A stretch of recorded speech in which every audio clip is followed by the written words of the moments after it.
మీ business ఏదైనా మీ ఊర్లో promotion చేయాలంటే అది సుమన్ టీవీతోనే సాధ్యం. ఇప్పుడే సంప్రదించండి. తెలంగాణలోని భద్రాచలం వద్ద గోదావరి ఉగ్రరూపం దాల్చింది. క్రమక్రమంగా నీటి మట్టం పెరుగుతోంది. ప్రస్తుతం గోదావరి నీటి మట్టం 50.5 అడుగుల వద్ద ప్రవహిస్తోంది.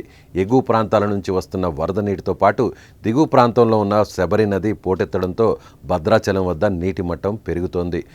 48 అడుగులు దాటిన తర్వాత అధికారులు రెండో ప్రమాద హెచ్చరిక జారీ చేశారు.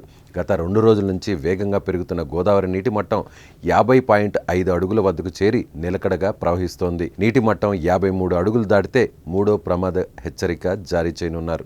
గోదావరి నీటి మట్టం పెరగడంతో స్నానఘట్టాల ప్రాంతం వద్ద వరద ఉధృతి పెరిగింది. కళ్యాణకట్ట వద్దకు వరద నీరు చేరడంతో భక్తులను నది వద్దకు అనుమతించడం లేదు.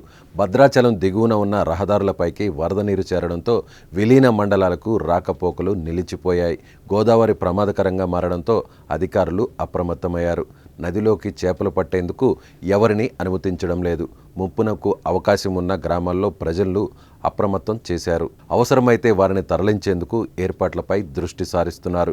2022లో గోదావరికి వచ్చిన భారీ వరదల వల్ల కరకట్ట దెబ్బతింది. ఇప్పుడు ఆ పరిస్థితి రాకుండా చర్యలు తీసుకుంటున్నారు. ప్రభుత్వ రికార్డుల ప్రకారం 1986లో భద్రాద్రి వద్ద అత్యధిక వరద నమోదైంది.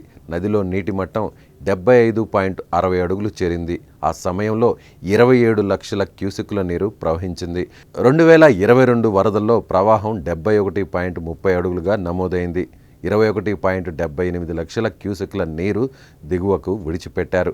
ప్రస్తుతం ఆ స్థాయిలో ప్రమాదం లేకపోయినా అధికార యంత్రాంగం ముందు జాగ్రత్త చర్యల్లో నిమగ్నమైంది. ఉన్నతాధికారులు ఎప్పటికప్పుడు పరిస్థితిని సమీక్షిస్తున్నారు.